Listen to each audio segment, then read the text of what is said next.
How much do successful builders really spend on marketing? That's one of the questions that we'll be answering in the webinar with Xact Accounting, among other topics that are helpful in beating your competition and reaching prospective clients beyond referrals. A very big thank you for joining us this morning. So we've got a great topic today, and particularly given the state of the market at the moment, we're covering, it's a masterclass on marketing for builders. There will be a lot of builders talk today, but if you're not a builder, if you're a tradie of some other persuasion, a lot of really relevant stuff for you in here as well. So I'm just going to kick off with this presentation. So a quick thing first on us, on Xact Accounting. We're an accounting firm, but we really just do building and construction. That's our specialty. If you are in Queensland, what that means for you as well is the minimum financial requirements side of QBCC licensing. It's one of our superpowers. We know that inside out. So if anyone has any trouble with that, come and have a chat. We also, distinct from a lot of other accounting firms, we do a thing called CFO advisory, which is Dan, who's on the call today.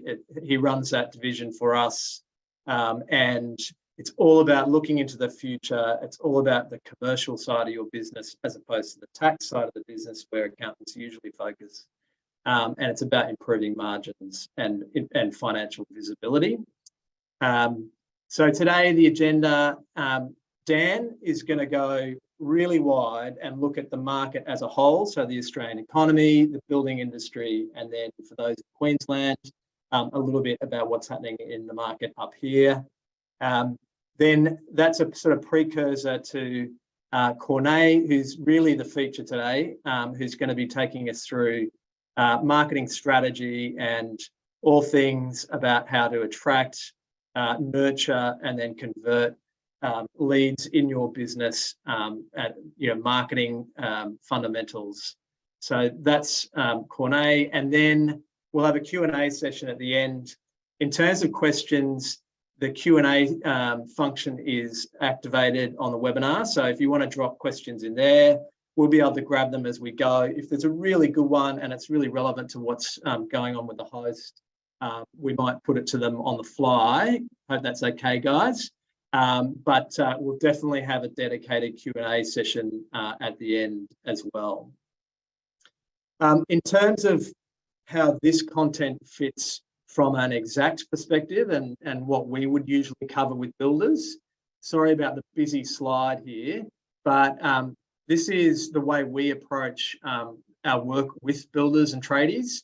So there's 3 layers to it. There's a reporting layer. So what sort of reports I've got going on in my business? How are we going in terms of running the different things in our business? So platform layer and then a process layer. The focus for today are these blue bits. So really with a major focus on marketing. We'll be talking a little bit about what the sales process looks like underneath that. The CRM being the core platform for marketing and the real backbone for how you're managing those leads through your business.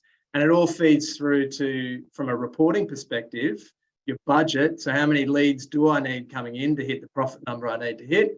And the P&L. So what am I spending on marketing and what sort of return am I getting? So without further ado, if I can just switch over here. So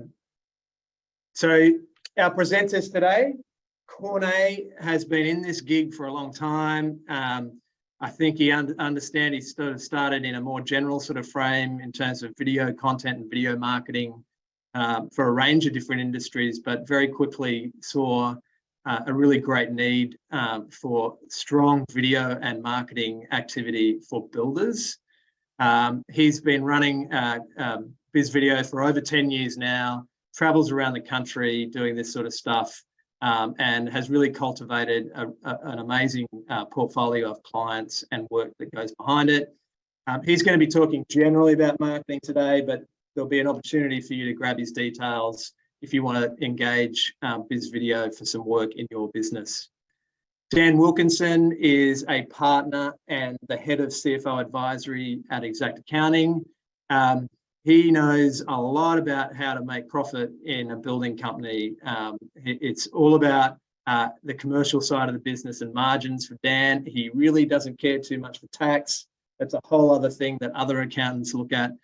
Dan has a CFO background and has worked in commerce for private but also public listed companies, and these days is really dedicated to our portfolio of builder clients and helping them make more profit. So they are our presenters today.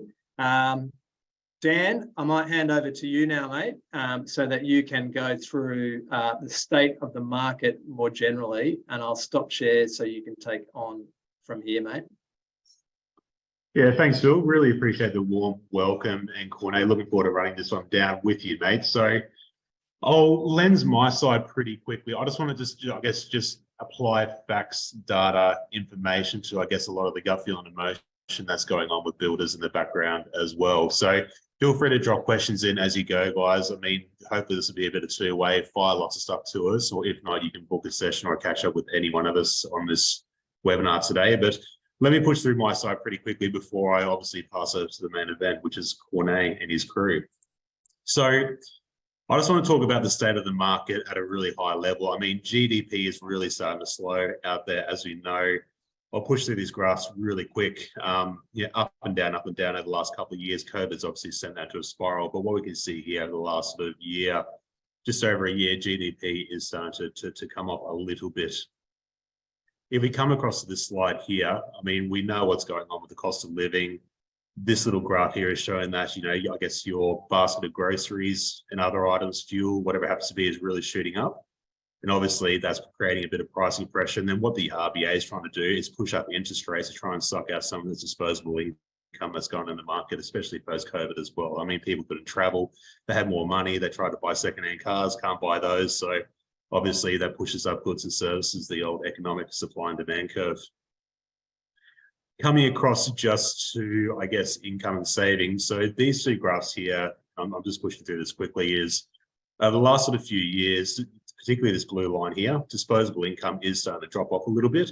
And that's mainly due to the RBA and CPI pressure in the background as well. But it is having a bit of double whammy because the savings that we've built up over the last couple of years is starting to get absolutely smashed here in the background as well. So the cash that we have sort of stuffed under the pillow during that period is not only sort of pushing, sucking out disposable income, but savings is starting to have a bit of a battering as well. So what's that do to consumer sentiment? So housing prices are starting to fall off a bit of a cliff, but but there will be some sub-markets that buck this trend. There might be some pockets in Sydney or Melbourne, but this is how the general public is feeling at the moment. So housing prices are starting to come off, and this is consumer sentiment, which is the lowest it's been for a number of years. There's a lot of uncertainty out there as well. This here is the number of building approvals over a pretty wide gap, but I'll probably just want to focus on this section here. So, I mean, there was sort of 10 to 15,000 approvals over the last sort of preceding quarters, and that is starting to taper off pretty heavily as well. So this is the impact that all these moving parts, inflation, interest rates, all that sort of side is having on the market. So we know that the market is starting to tighten up, and that whole demand side is starting to tighten up as well. We have a lot of people from Queensland on this webinar, so apologies for those of you who are, joining us interstate. I just wanted to sort of focus on here. So this is the building loan approvals sort of by month over the last sort of 5 to 6 months, 7 months. As you can see here in the June period, I mean, the number of new loans approved in the millions was $511 million in new loans approved. And when you sort of fast forward to around about the February period, it's pretty much halved. So obviously there's a lot less money coming out of the market. The banks are approving less, demand's coming off. So there's obviously less money getting swirled around for builders and trades and sub-trades out in the market as well. So this is, construction new dwellings, and the reno markets are also having the same impact, about $184 million being approved back in May. And over time, that is close to halving as well, which is landing at $97 million. And just to sort of show the exaggeration, this is just the reno side that's going on in the background too. So less money floating around. So demand is tapering off, but the supply is obviously still soldiering on. So there will be a bit of a reckoning here as a market, I guess as the markets do tighten up. And this here, again, I won't spend too much time on this because it is a little bit of doom and gloom, but obviously the combination of the last couple of years, margins being squeezed, costs increasing, especially if you're carrying those fixed price contracts, these are the number of construction businesses that are starting to sort of tip over. So this time last year, I mean, obviously construction is pretty cutthroat, you know, and a pretty tough industry to work in, but 845 toppled over financial year to April 2nd. This year, when you compare the same numbers, you know, it is close to double as well, which is incredibly sad, but this is the damage catching up with builders as well over this period of time. So I know it just highlights the need just to be across your numbers, be across your financial clarity, especially when we're in a boom time. You know, it's easy to be a hero. You know, there's plenty of work, plenty of people, plenty of activity. But as a market, you know, I guess as the market tightens, you really need to sort of relate and focus on, well, how am I going to sort of attract leads and attract quality people to my business as well, especially on the client front. So what does this all mean for builders overall? And I'll talk about this in a couple of lenses too. So we'll do pre-23, future, current state and future state, and I'll push through this fairly quickly as well. So leading up to 2023, demand was obviously high. You know, I guess a lot of the builders that even we speak to and deal with, you know, demand was through the roof. People were batting off leads. You know, time, you know, I guess a lot of the time was good as far as top line growth goes, but, you know, margins got absolutely hammered, but plenty of leads coming through. The total job value was high. I mean, people couldn't travel, lockdown, so people couldn't spend money on holidays. They couldn't buy much disposable assets due to supply constraints around the world. So people either build houses or they extend. So total job value was very high as well. So revenue really rocketed for a lot of building businesses out there. Margins thinned incredibly. Like, it was amazing the pummeling the builders got around that, especially sub trades. But we all know what's happened there for the last couple of years. You just look everywhere and you hear stories about that. Competition was really low. I mean, there's bucket loads of supply and you're batting away leads all the time. I mean, competition is pretty low. I guess, you know, the number of quality builders out there was low. And then the marketing effort was low, because if you're getting lots of leads, people coming through, you know, word of mouth, etc., you know, why would you spend a lot of money on, I guess, marketing, whether it's Google AdWords or SEO, or, you know, even, you know, generating a bit of an online social presence? Why would you focus on that when you're getting heaps of leads through? Fast forwarding to now, you know, demand is still remaining pretty strong. I mean, if you're in that project home space, you look, I think you're going to be in a little bit of trouble, especially as mums and dads' disposable income gets dried up. But if you're in the architecturally design space, you know, that I do see that market being pretty strong for a while. So if you're operating there, or the spec home or the custom home, I think it'd be all right. But demand remains pretty strong from what I'm seeing. The conversion cycle is taking a lot longer, probably 2 to 2.5 times longer, but there's still plenty of demand out there.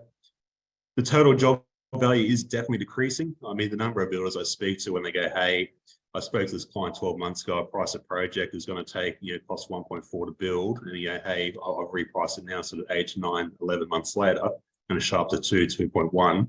That does create a bit of fear in the market too. So the total job value is decreasing, and that is forcing a lot of people to sort of cut back on how they're building their projects. So they might want to drop off a deck or a pool, or I guess, you know, even if they're doing like a build under the house, you know, sort of rationalizing that a little bit. So the total value or job value is decreasing from what I'm seeing.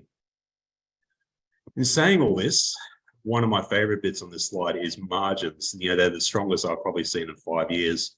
So, I mean, I'm hearing a lot of builders, you know, they've been tired over the last couple of years, COVID and all the rest of it, and they've really been staunch with their margins, caring more about it than ever before. I mean, just because, I mean, you land a project, you know, that's 2 million or 2.5 million. I mean, to be honest, I don't really care about the revenue. My first question is, what's your margin going to be and how much you're going to keep, and, you know, how sure you are of that margin. So margins continue to be strong, and they're only going up, which is very exciting, especially in this market that's about to cool.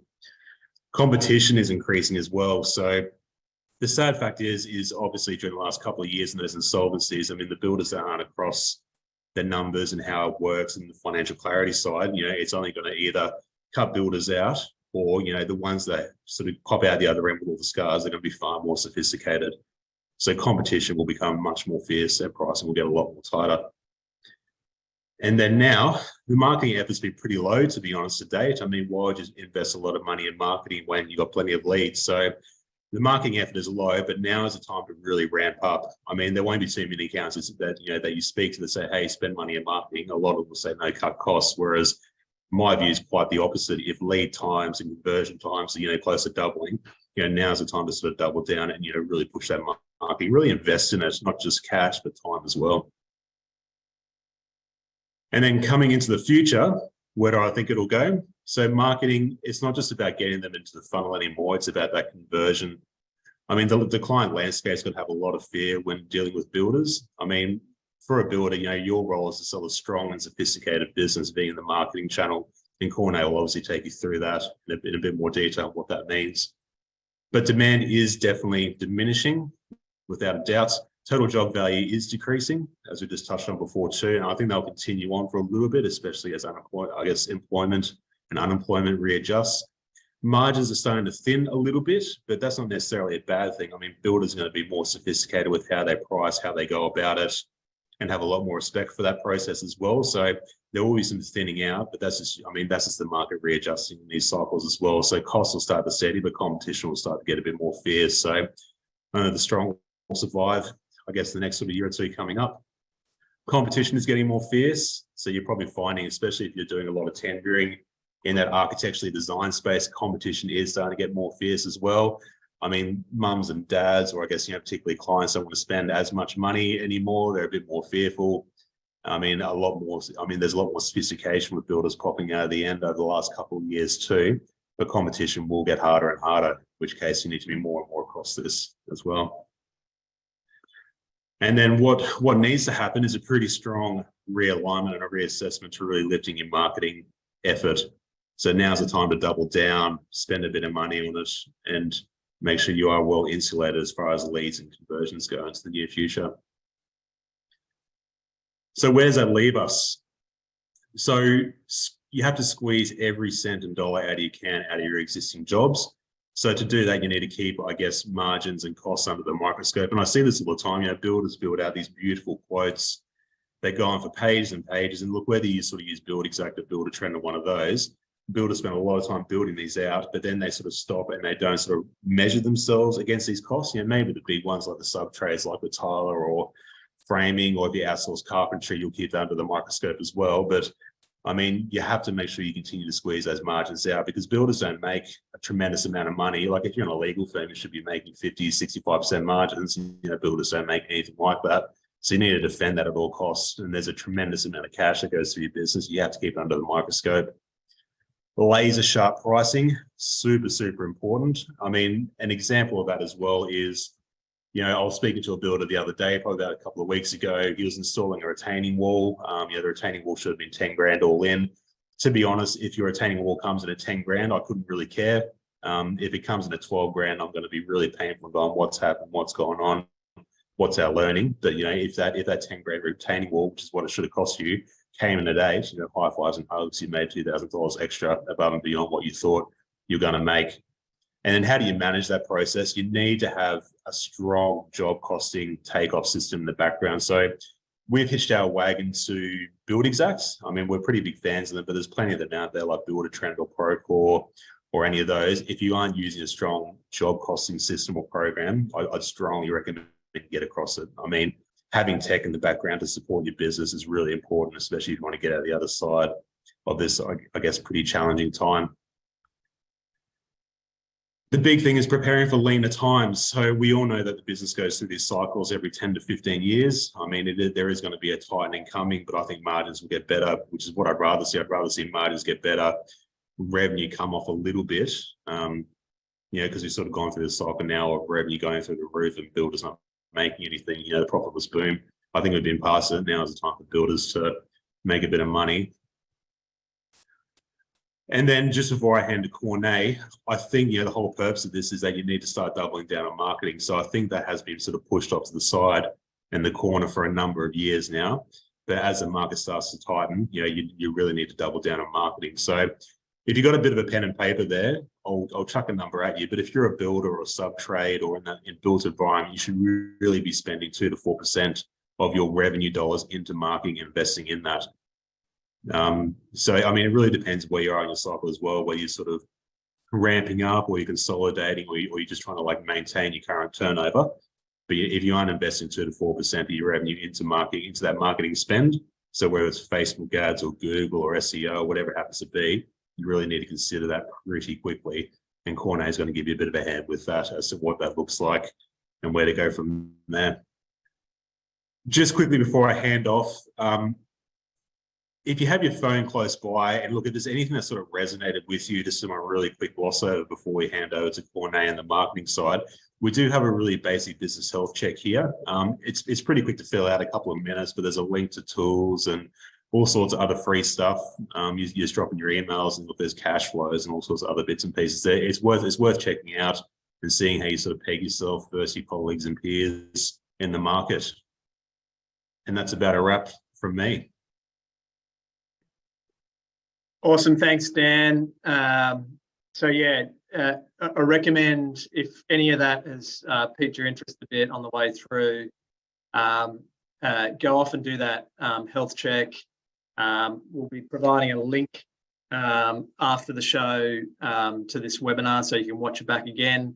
Dan is a super bright colleague of mine. He goes real fast. So I know that it was probably a little bit hard to keep up with some of that stuff. Don't worry. We're going to be sending the video out afterwards so people can watch back.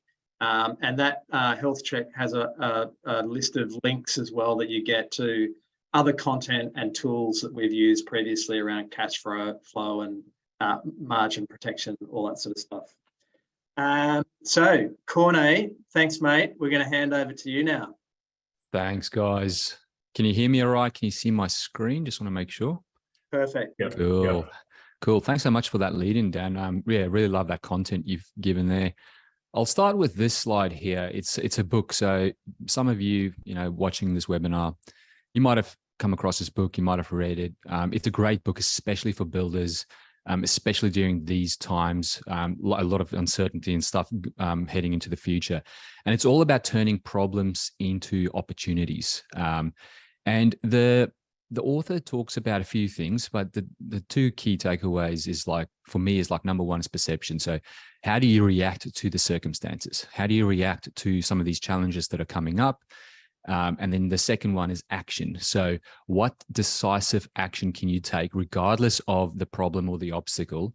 And how can you make that an opportunity?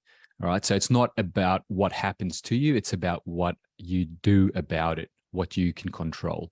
Obviously, in this world, there's a lot of things you can't control. But if you look at, if you change your perception, see how can I, what can I do to take more control here? That's where you'll stand out.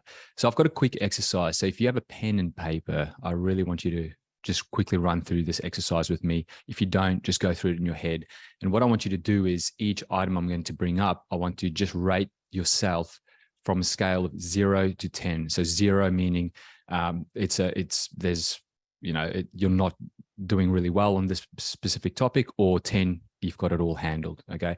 So this is a problem opportunity exercise. So the first one is, how clear are you on your vision? So from 0 to 10.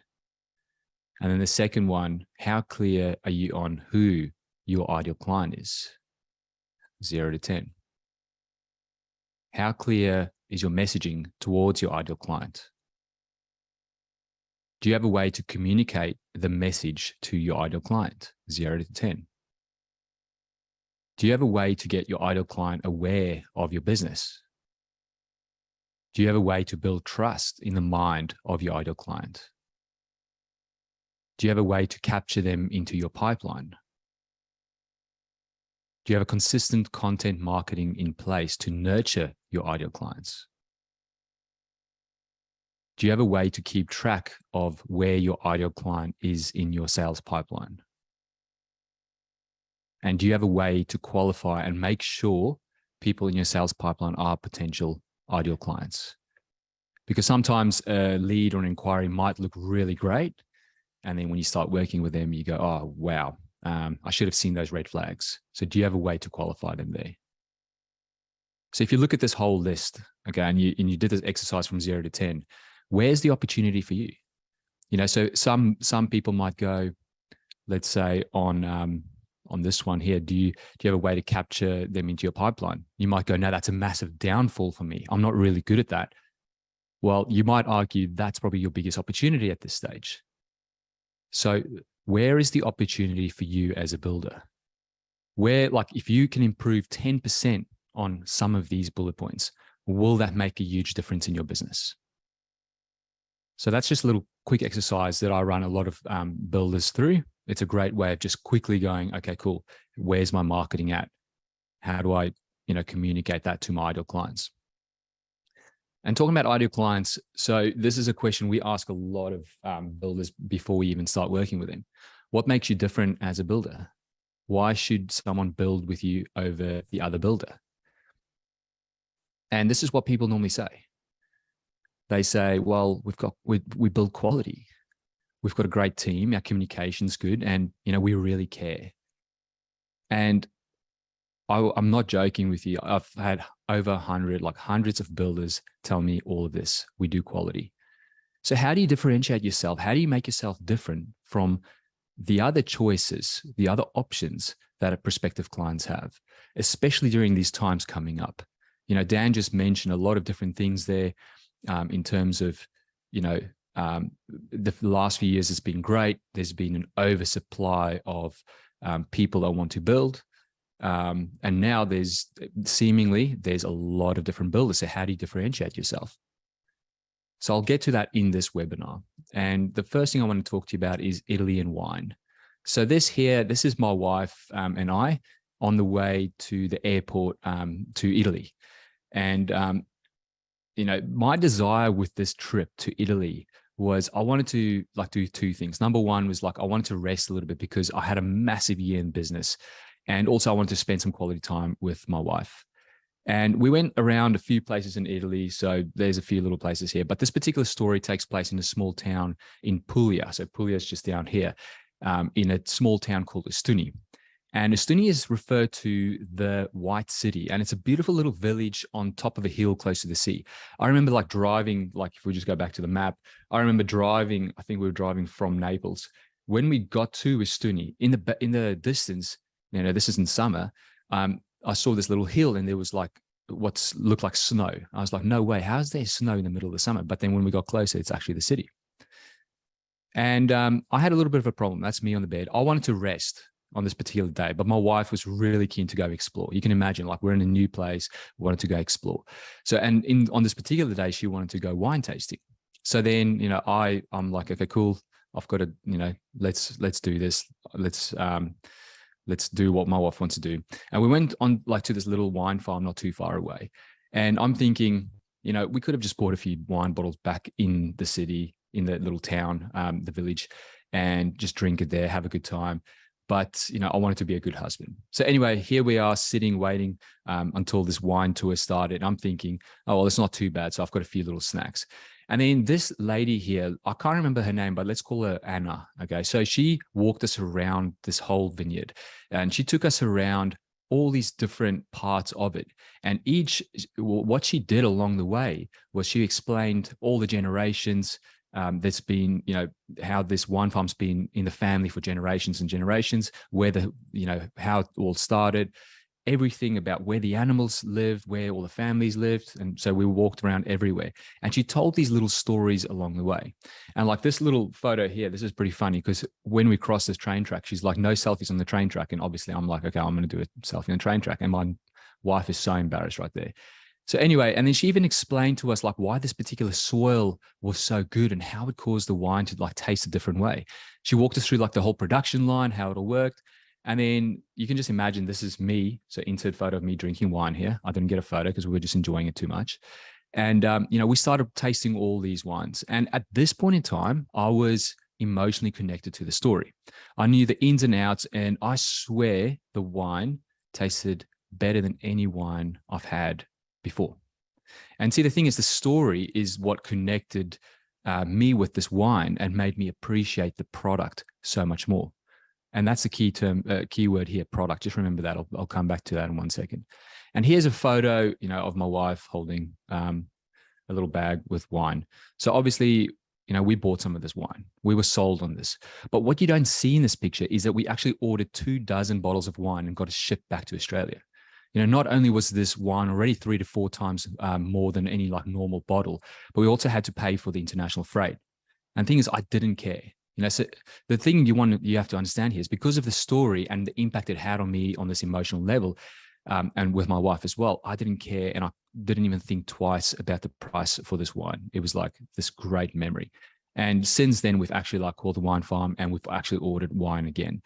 So before that, I would have never even known about this wine farm. I would have never bought wine. I would have never gone out of my way to buy wine like this. So what does this tell us?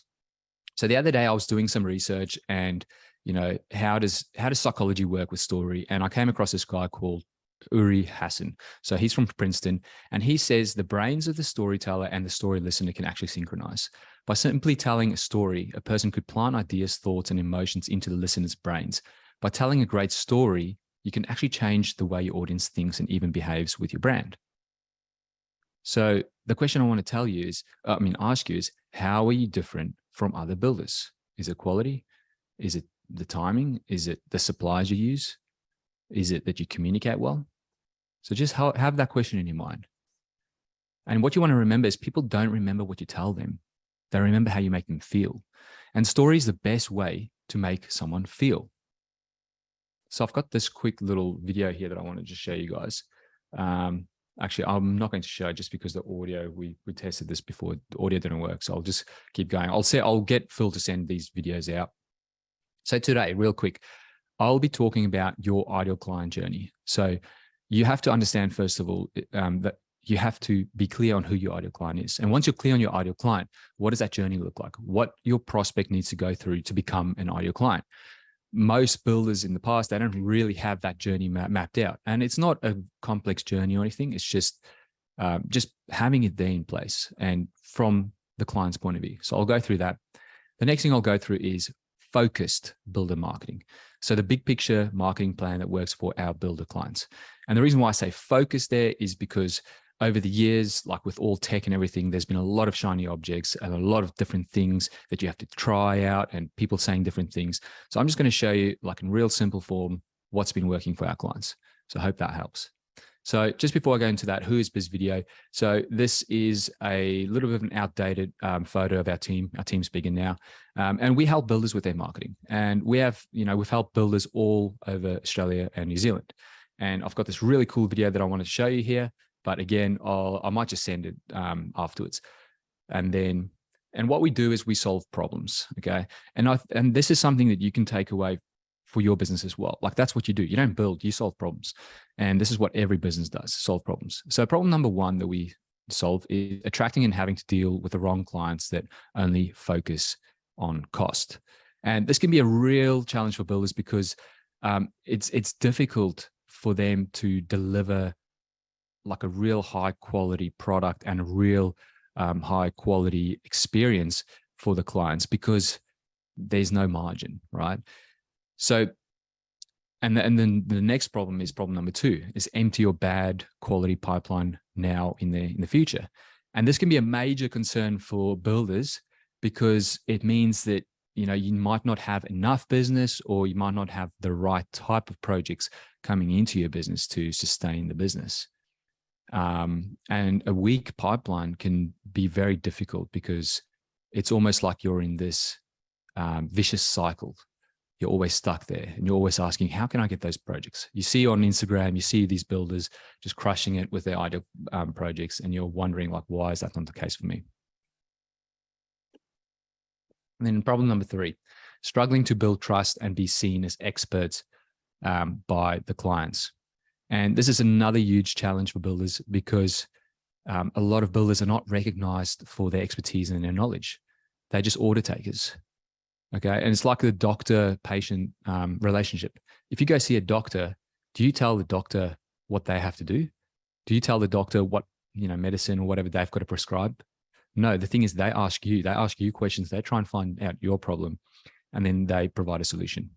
Okay. And I think this is something that a lot of builders have to start looking at. They have to, first of all, they have to be a good enough business, a business that actually solves problems. And they need to be able to set themselves as that expert in the client's eyes. So we help builders by solving these problems so they can grow their business and achieve the what, so they can enjoy the why. And just real quick, the what is all the little goals builders have, like things like good cash flow, a a good pipeline, like these amazing projects, all these different things in terms of business, like an amazing team, an amazing client experience. Those are all goals, but those are what goals? The thing that we always tell our builder clients is you've got to get clear on your why. Why do you do what you do? Why are you in business? And for me personally, it's about, my family. It's about building experiences and really about building a legacy, and really helping other people. When you first start business, you're in that survival mode. You're just trying to make money, right? And once you get past that survival stage, then it's like, okay, what's my why? So that's something that, I strongly suggest our clients get clear on. And that is like, what is your why? And this is just a cool little analogy here. So we see a lot of builders just go after the what goals every single day. And this is what happens. Like some builders here, some are like this one, they get running, they fall really hard. They've got to get back up again and go. Then you've got a few builders here, they're just coasting along, but that's about it. So that's why we've got to get clear on our why. So now I'll talk about your ideal client's journey from your client's perspective. So forget for one moment that you're a builder. Just imagine yourself being the client, the ideal client. The first thing is they need to, get attention and become aware. They've got to become aware of the business. Then they've got to get emotionally connected. Like that emotional connection, the story that I just told you, Italy and wine, like a second ago. And I'll go into like what this means in 1 second after all this. Then the next thing is they need to convert that. Once they're aware of the business, they're emotionally connected, they need to go into the sales pipeline somehow. And then when they're in that sales pipeline, this is where they need to be nurtured and trust needs to be built. And Dan was saying before that the sales lead time is increasing now. Things are taking longer. I think, Dan, you said like it's going like twice as long or something like that. And this is really where the builders that are crushing it, they've got like this way of nurturing and building trust long-term.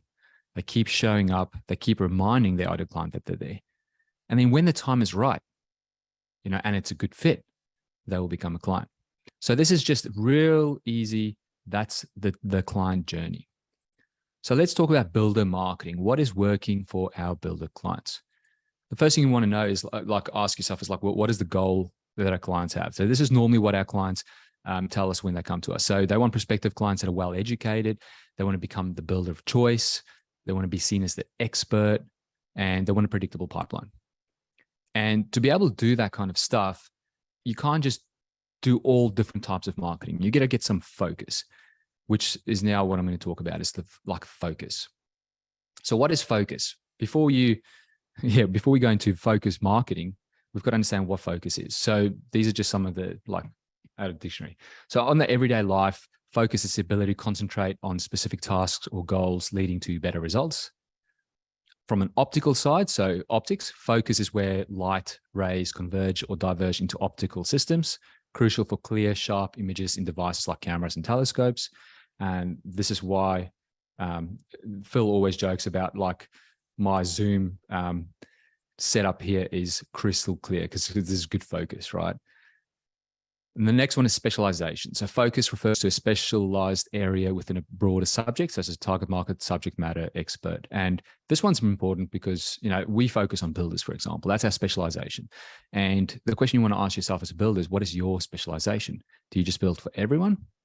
Do you build like carports, architectural builds, granny flats? Do you just do everything, or do you have a specialization? And generally, focus involves the idea of directing attention, energy, or resources toward a specific point or subject with an output or result. Okay. So now I'll make this easy just in terms of a diagram. So using focus and energy for best results. So you've got three things here. I'll start with number one here, in the middle, focus. This is the system. Okay. And on the left-hand side is energy. What energy are you putting into the system? And then what results are you getting out? Okay. So this is what a great focus and energy kind of diagram looks like. And I know a lot of builders, when it comes to let's say their marketing, for example, they have no focus. So they've got no system. And what they do is they try really hard because they get all these ideas and people are telling them all these different things that they have to do in terms of, let's say, their marketing, and they put in all this energy and then they get subpar results because there's no system.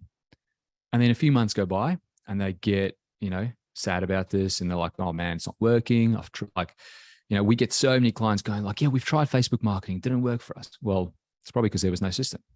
And that's what it looks like then, the next step. Now, because it's not working for them, they put in even less energy. So they've got less input, which doesn't change anything. It probably just makes the output even less. So that's no focus. So that's like almost like this negative feedback loop, negative cycle they're in. So now let's look at like using focus and energy for better results. So I just showed you this diagram before. So this is ideal. But the other variable that we want to put into this, the other factor that we want to put into this for exponential results is time. Okay, so if you've got the right system in place, you've got good amount of energy, you're getting good output, then it's about time. So consistency, just letting it go, keep putting in that energy. And what happens is exponentially, you get better results. And we've seen this with our clients, the ones that are, always putting in, year after year after year, they're building a bigger brand. People are trusting them more. They're seen as the expert. People come to them saying like, hey, I want to build with you. And the builder's like, hey, I've never even heard about you. Well, it's because of these people long-term, they have been nurtured. Okay. So now let's dig into focused and consistent builder marketing. So just keep in mind everything that I just explained there in terms of focus into this as well now. So focus and consistent builder marketing means you need a focus. So you need the system, the energy, you need the right energy, the inputs.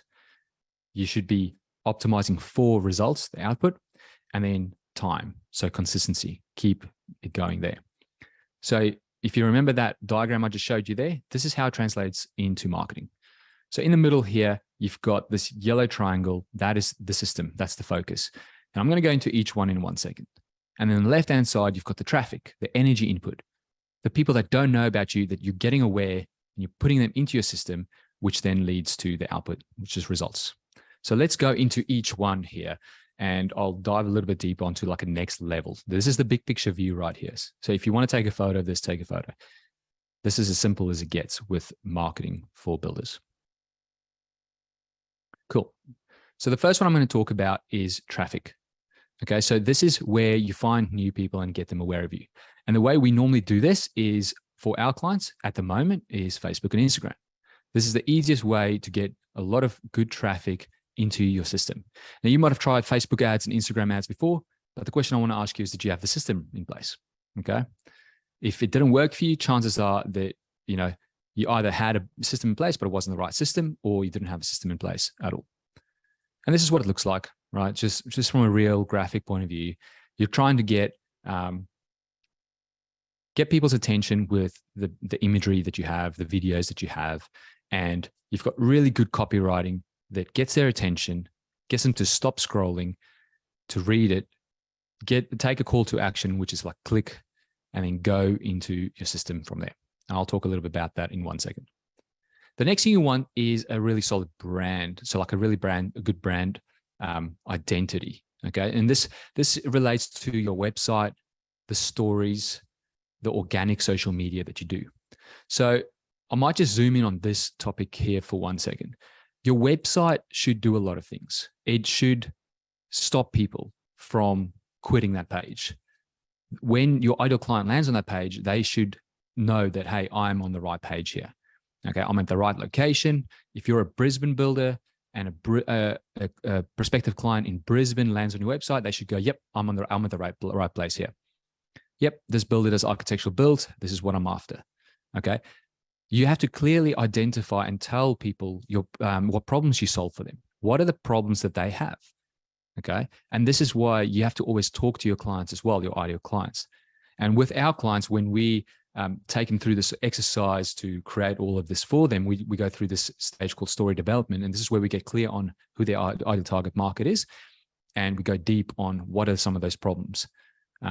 You also have to talk about their desires here. What do they desire in a home? It's not just the product. It's not just the materials. It's about the why. So Do they want to entertain? Do they want to have a bigger home to build, which is a solid foundation for their family, for example? So you've got to understand their desires. And the same goes for the story side. So normally for our clients, we create like an overview story of their business so that prospective clients can understand who they are, why they do what they do, and really build that emotional connection. And the other side of the other story is like case study stories. So there's no like case study stories of like past clients and projects are probably the most powerful thing that you can have. And that is why it's because it overcomes so many objections, false beliefs. It shows future clients, it gives them an idea of what their desire should be.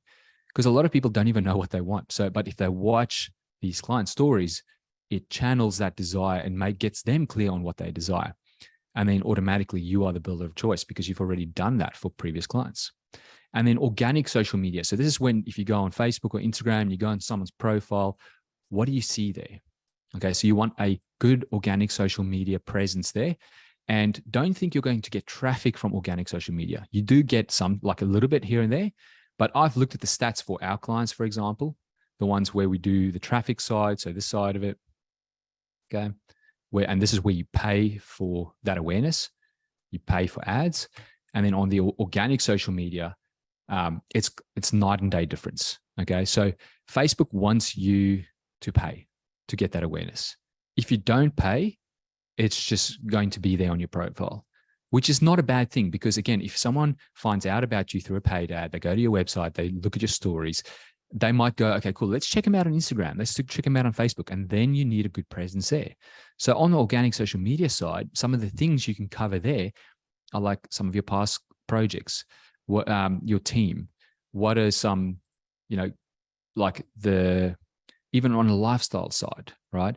Because people connect with people that are like similar to them. So if you, let's say, for example, I love cycling, for example, so that's something, you could put out that like, look, I like cycling. So it's another way to connect. You're always looking to connect. So there's just a big picture of the brand, the first part, which is that emotional connection. And you want people to emotionally connect from the get-go. Then the next thing is offers. You need to create offers for your prospective clients. Most builders that I come across, most businesses that I come across, their offer is contact us. And then you land on a contact form, name, email, phone, and message. And then guess what? A lot of people that have never built before, they don't know anything about it. They don't know the process or anything. So what they get to this empty block of like message. And they're like, what do I put in this? What do I put in here? I don't even know. So they go, I'd love to know your square meter rate.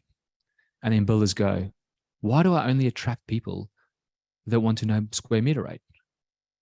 Everyone's just price shopping, right? This is what people normally tell us. But have you looked at like, why is that happening?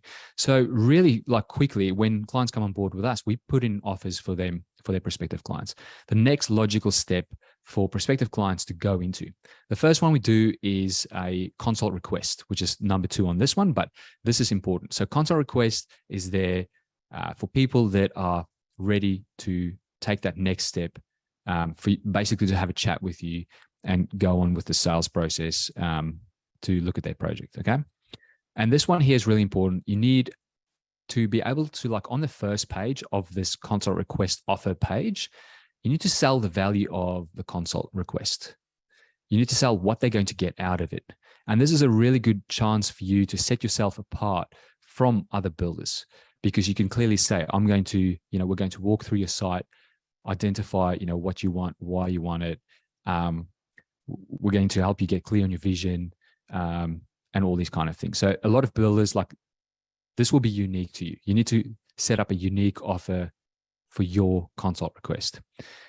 Then the next thing in that consult request is you need a questionnaire. You need a questionnaire that takes the prospective client through a journey.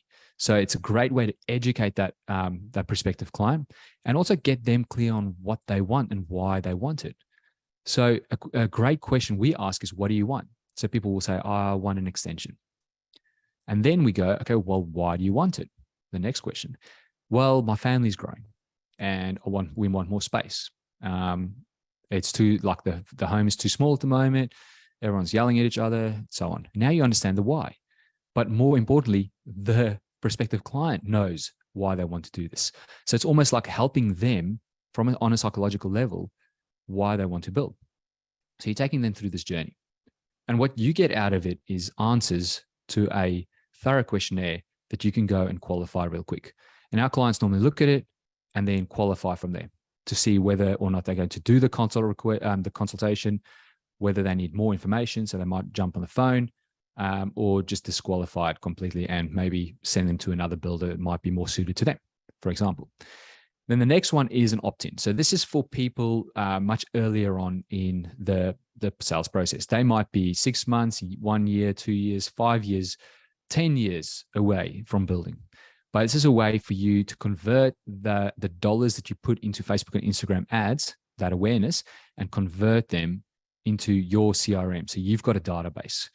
Okay, this is a great way because you want to try and build your database as much as possible so that you can communicate to that database and not always having to go and do it on Facebook, because Facebook might not even show your message next time to that same person. So this is what you do. Those are the two things I've just explained there. And the opt-in there, just before, something I forgot to say is this could be an ebook. Some of our clients do a video or some sort of tool. All right. Then the next thing, now that you've converted them, you've made an offer, you want to nurture them to build trust. And the three ways we do that normally is, number one is through paid ads. Again, we want to make sure that every time they go on Facebook and Instagram, they see your business pop up. Okay. And this is a great way of advertising because your advertising dollar goes really far because you can keep showing up there. So for any of you here, you might have jumped on our website or engaged with us on social, you'll probably see our ads, day in, day out. Okay. So that's really good. It's a good way for us to be in front of you. And that's the same thing you want for your clients. Then the next one is valuable content nurturing campaign. So this is a great thing here. This is something that can be automated, but don't think it's easy. You've got to put in a really great amount of effort, and you need to invest the time into putting the right content, like setting up the right content here. You want to keep this journey alive with prospective clients. You want to educate them along the way. You want to overcome false beliefs, objections, and the reason why you want to do that is because then they will see you as the expert. Okay. So this is a really important part. So we build this out for our clients like a nurturing campaign that can last for years. All right. You want to assume that every opt-in that comes in, the chance of you building for them, if you build for them, might be in 4 years' time or whatever. So you want to have enough content there to always educate them. Okay. And then the next type of email that we normally suggest our clients do is a timely email campaign. So this is something live. This is something you've got to come up with. I normally say, make it your goal to do one of these every quarter. The great reason, the reason why you want to do it each quarter is because you can say, these were the projects that we delivered in the last, 3 months. These are the projects we're busy with. These are some of the projects that we've just signed up, maybe show them some renders.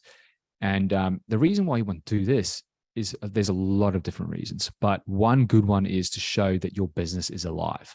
All right. We're doing stuff. People are building with us, right? It's kind of like that analogy that if you walk down the street past restaurants and you go and you walk past a restaurant that it's empty, you're like, oh man, maybe I should, let's keep walking. All right. There's no one there. And then you get to the restaurant where there's like a line at the door. You're like, okay, cool. Let's go with this one. Assuming both those restaurants are exactly the same. Okay. The food's the same, service is the same, all that stuff.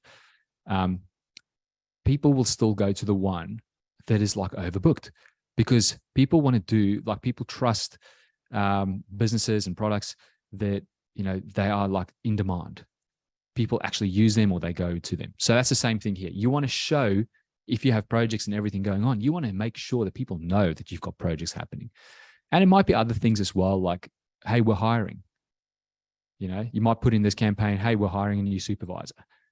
And you're thinking like, I'm not going to get a supervisor out of my email list. Doesn't matter. It shows future prospective clients that, hey, look, this business is growing. They want to move risk off themselves, right? If they go with a builder, especially during these times moving ahead, they want a builder where there's less risk for them. Okay, so that's something you want to think about there. So yeah, you've got the warm Facebook ad. So it's, similar to what I spoke about before with the cold side of Facebook and Instagram ads. You want to keep popping up there. You want the monthly nurture emails. You want it to, the important part with the monthly nurturing emails is not just putting content there for the sake of content. It needs to be written in such a way to, number one, hook them so that they want to open the email. And they read the first sentence, and it's clearly written for them because you understand their problem, you understand their desire, and then you take them on a journey, right, through this email, and then you might have a call to action. So it's education first and then call to action. Okay, so this is a great way for a lot of our clients. As you can see, they'll put their videos in here, for example. And then this is what you want a monthly nurture email setup. So email, wait 7 days, or wait 30 days or whatever, next email, and so on. And then as a whole, so I've just gone through brand, offers, and nurture. As a whole, you want your sales pipeline and your CRM to house all of this stuff together. You want everything to work together with each other. Okay, so you want a structured sales pipeline. So you want to be able to go, okay, these are all my new opt-ins. Hopefully you guys can see this on my screen. It's a pretty small screen. You want to be able to see all your new questionnaires. You want to see what are all the on-site bookings you have here. You want to see which prelims have you signed, which ones have you won, and you want just a snapshot of what your pipeline looks like. Okay, so our clients normally have this. I'd tell them to bookmark this page, like these 2 pages, so they can look at it every single day. And you want to be able to manage all your prospective project leads in this type of system. And then results, output. So you want prospective clients that are well educated. You want to be the builder of choice. You want to be seen as the expert, and you want a predictable pipeline. That is what you should be aiming for with your marketing. It's not just about activity. It's not just about traffic. Everyone always talks about traffic. You need to blog, you need to SEO, AdWords, YouTube ads, TikTok. Like that's what everyone's always talking about. But the thing they always miss is what's the system? What's the client journey you put them through? What results should you be optimizing for? Okay. So that's about it for my presentation. Just real quick, how we help our clients. So if there's anyone in here that is like all interested in having a chat with us to see whether or not, if and how we can help you, this is what we normally do for our clients real clearly and logically. So number one is we always start with story development. So this is like the marketing strategy, identifying ideal clients and messaging. We actually take your whole team through this. This is a great way to get everyone on board, get everyone on the same page. It's a very exciting part. The next one is story creation. So we create your unique story and stories of your clients and projects. If you want to see some of these stories, go to our website. You'll see plenty of stories there. That's where you emotionally connect with your ideal clients. We do content creation. So for that offer, we'll create your ebook brochure. We create all your email campaigns, social media ad content. And then we've got BV Amplify Marketing and Sales CRM. So all our clients get their own CRM. This is where you build a sales pipeline that you can manage, and also a marketing database that you can nurture. And the email campaigns and everything works in together here. We'll create all the landing pages and the funnels for those offers that I spoke about before. So high converting landing pages and lead generation funnels, including your customer questionnaires so you can qualify them, and also to help you attract and retain potential customers in this sales pipeline. And then we do the ad management. So that's the traffic side. So we manage advertising and promotion on Facebook and Instagram, ensuring your message reaches the right audience at the right time. So that's in a nutshell what we do. We can go into more information on a call. It's called a strategy session call. So if you want to jump on a call like this to see if and how we can help, just scan this QR code or go on this link.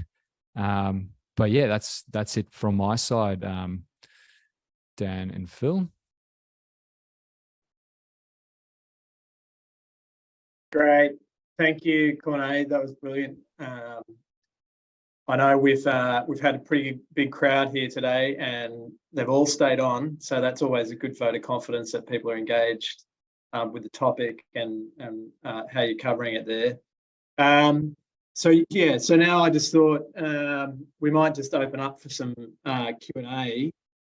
We're running pretty well on time, so understand if people have got to go, but we're happy to hang around for as long as you guys want us to. We've got, Dan obviously to cover off on any of the, financial state of the market sort of stuff. If you also want to ask, anything around job costing or any of the systems in that world, Dan's happy to answer that stuff. But obviously, Cornet is the marketing guy here.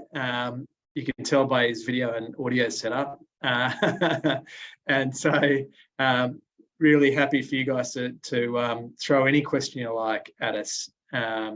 So there's one here, just to kick us off. Michaela is asking, what CRM do you recommend? I will caveat this, obviously, Cornet, you've got your own CRM that you guys offer as part of your overall service. I guess, there are differences across the market in terms of what they all do. If people go with you guys, obviously they've got an option to use your platform, but just generally, what should people be looking for, I guess? Yeah, that's a good question. So, I mean, there's a lot of good CRMs out there. You can have a look at like HubSpot, ActiveCampaign, and so on. There's obviously a lot of setting up. You want to, with any software, you want to make sure that it works for your business. You need to set it up in a way that works for your business.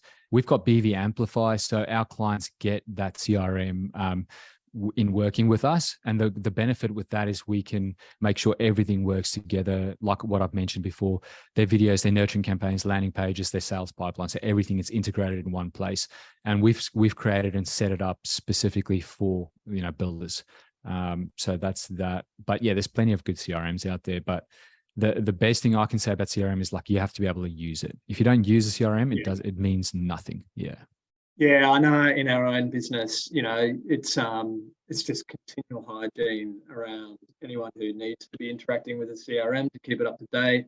And we use Zoho ourselves. There's HubSpot. There's a bunch of them out there, and a lot of them I think have try before you buy or freemium kind of versions, so you can put it through its paces. But just having one is the start, and then as you say, keeping it up to date must be a daily ritual. Every time you do a phone call, do a meeting, send a prop, keeping it up to date is really critical. Question here around Melinda's asking, tailoring a marketing campaign for a B2B kind of environment rather than business to client. How do you suggest you sort of approach that aspect of marketing? That's a great question. I mean, the first thing I always want to ask you is like business to business. Like obviously our marketing is business to business. We help builders. Who are builders? Like, is it a piece of paper with an PTO LTD on it, or is it people? Right. So you always want, like, you still want to remember that, doesn't matter if you do business to business, you still need to connect on that emotional level with people. So, I mean, a great example of this is we actually have a fair few clients that are in that business to business space, whether it's like an electrician company that will focus on like builders, for example. Same thing. You want to be seen as the expert. You want to get them into your sales pipeline. You want to nurture them along the way. Things look a little bit different, but in essence, the overall big picture that I showed you before there will work really well. There's some other little things you can put into that as well in terms of outreach. Joint ventures is a good one. A great way, like Melinda, I'm not sure on what business you're in. If you want to just type in there what business you're in, then I could probably suggest. But one cool thing is like we run a podcast. So I might just quickly go to that slide. So if anyone's interested, just jump on this QR code. We post a video each week. We actually had Dan on the podcast there. But that's a great way to do some partnerships with people, is to find people, even prospective clients in your business to business, and invite them to your podcast where they will get value out of it for their audience as well. So that's a great way to build that relationship with those people. So if you imagine, if you do a podcast every single week and you get someone like some of your prospective clients into your office every single week, you can do the podcast and build value and build that relationship. So that's a great way of doing that as well. So yeah, I think Linda was saying she's in commercial tiling. So Right. yeah. Yeah, great. So we've helped a fair few. Like, I'm not sure if is that like a service or a product? Commercial tiling. I gather she's in the commercial side rather than residential, so she's marketing to other businesses. Yeah, look, I mean, you're Well, probably. I think Yeah. The thing about B2B sales is often quite it's a more complex sale. Involves small moving parts often. I would think though that like that emotional piece is still really important, and then being able to see your work in some way, shape, or form is really important. Be able to connect with what you have to offer. So yeah. Michaela's asked another question. Thanks for the questions, Michaela. What are your recommendations, Corné, in terms of what a case study video should cover? Yeah, cool. I mean, yeah, we've got a lot of resources in this somewhere in our content marketing.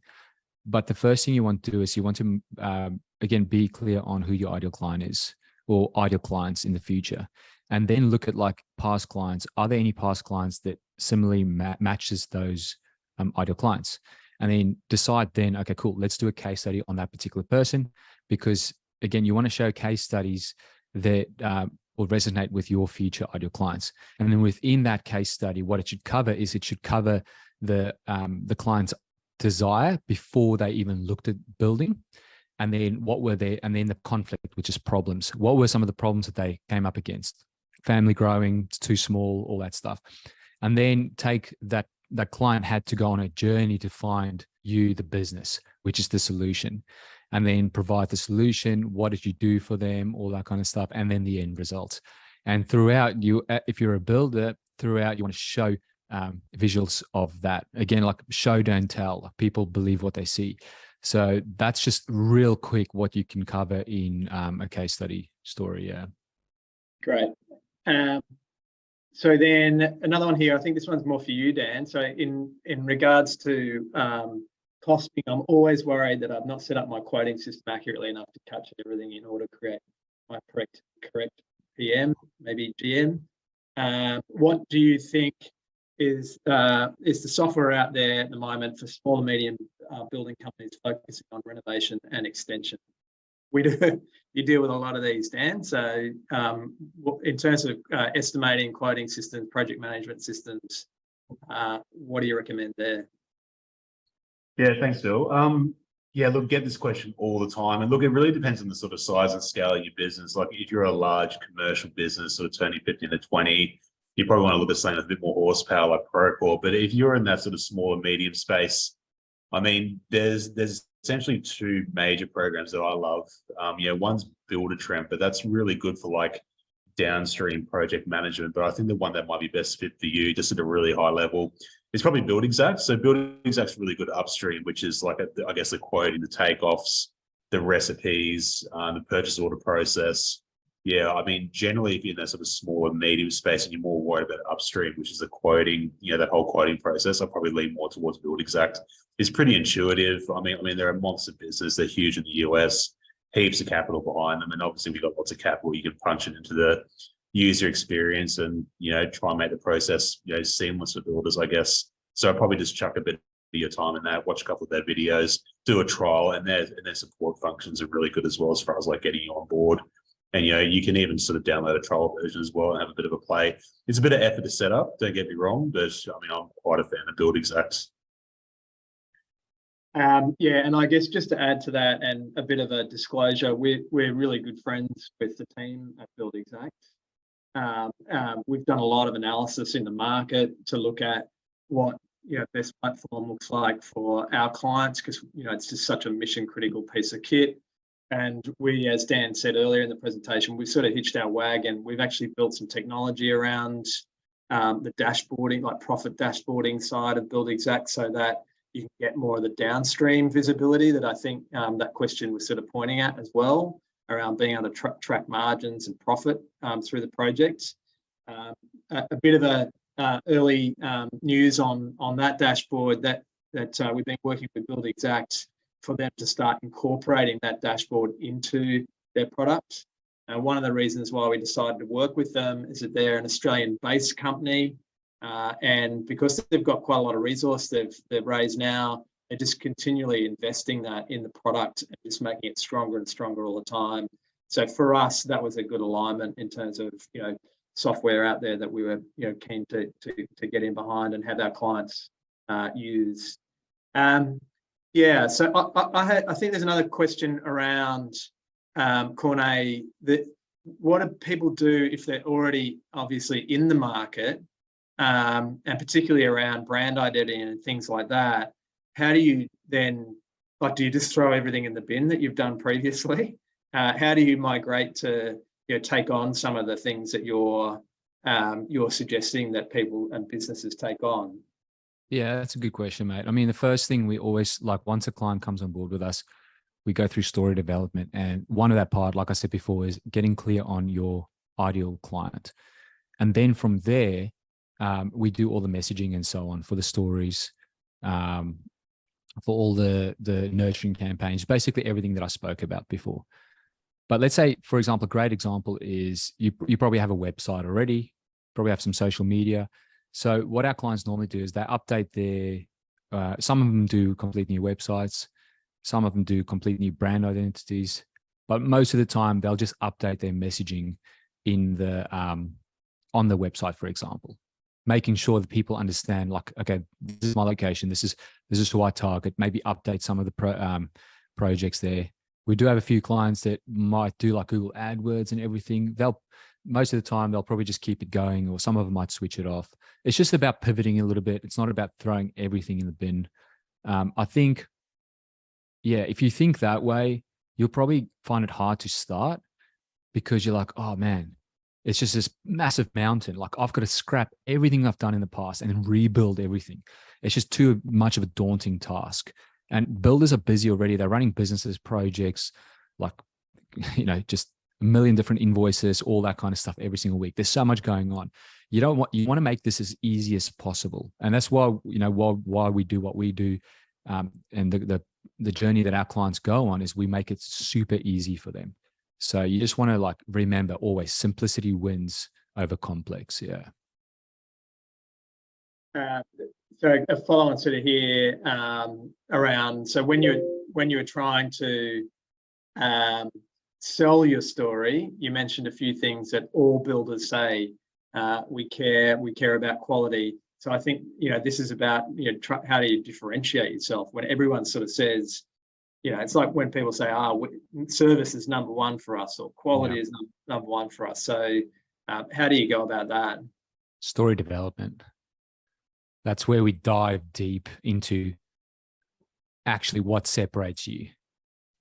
And one thing you want to understand is again, I'll keep going back to who is your ideal client? If you're not clear on who that ideal client is, you can't create your story that matches what they want. Okay. It's not about faking it, but it's about pointing out and highlighting some of the things about you and your story and your business that will resonate with them. And that's how you stand out. That's how you separate yourself from other builders. Yeah. And Dan, for you, I mean, it's a similar kind of thing, right? We see a lot of builders come to us with similar kind of challenges all the time. And back to the point about, throwing everything in the bin, how do you even get started with this sort of stuff? What are the things in terms of being able to implement good job costing, get better financial visibility? Where would you start on that journey? Yeah, look, generally our process is, and again, we're a bit of a high touch function anyway, but I mean, every builder's sort of on a bit of a different journey as well. And usually by the time they sort of bump into an account like me, which is a bit of a commercial accountant, I mean, usually they know how to, build a good product. They're good at swinging the hammer. They're good at sort of managing, maybe 1 to 2 crews. But as soon as you sort of sign your 3rd or 4th build or 5th build, stuff gets messy pretty quickly. So I mean, the key to these businesses as well, all the big guys do it. I mean, I've got ASX background, so you sort of take that a little bit for granted, but the formula is always the same. It's system, process, repeatability, scalability. Like that's the formula to sort of really lift the business. The stuff that Cornay's talked about, it's just systemizing your process as well. I mean, you have to be genuine and care about what you do, and it's easy to write, I guess, a note online that says, hey, we care about building, but if you have good stories and, good quality content to share, back in the day, you'd huddle around a fire, swap stories. I mean, that's how you sort of create impact. And,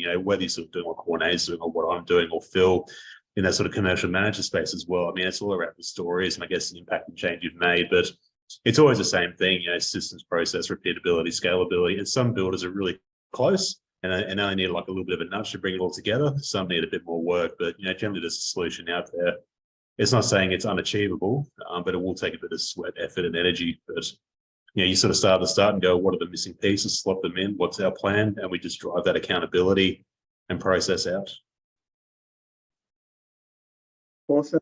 I think that's pretty much it. I think we've got to the end of those questions there. Lots of, just comments coming through as well. I don't know if I don't think people could see that, but just, thanks for the quality content and all that sort of stuff, which is lovely to hear. I thought just before we go, I'd just quickly show a couple of QR codes again. If people want to get in contact with either Biz Video, on the left there, the left dinosaur, you can scan that QR code. That'll take people to and then on the right, if you want to have a chat to Dan about anything, then contact Dan by scanning that QR code on the right. I hope everyone enjoyed today, and we'll be sending this out as a something you can watch after the event. We'll hope to see you again on another one of our webinars. I think, Dan, you're doing a budgeting one next month. If you're interested in how to build a budget, it all starts with the budget, Dan tells me. You don't know where you're going if you haven't set a destination in terms of your profit, and it drives things like how many new leads I've got to get into the business, where my gaps might be in terms of the projects, 3 to 6 months time. A whole lot of things come from that. So make sure you keep your eyes and ears peeled for that one. Thank you very much, Cornay, for joining us today. That's a brilliant presentation. Thanks, guys. Appreciate it. And I think, there's some really great fundamentals there that people can apply into their marketing, and particularly at a time like this, where, as Dan said, things are potentially going to get a bit tighter in the market. So differentiation is going to be really key. And Dan, thank you, as always, for your wisdom, mate, and insights. This industry so well. So thank you so much for sharing all those great insights as to where the market's at the moment. Thanks, guys. And that's where we'll pull it up. See you guys later. Thanks, guys. Thank you. Enjoy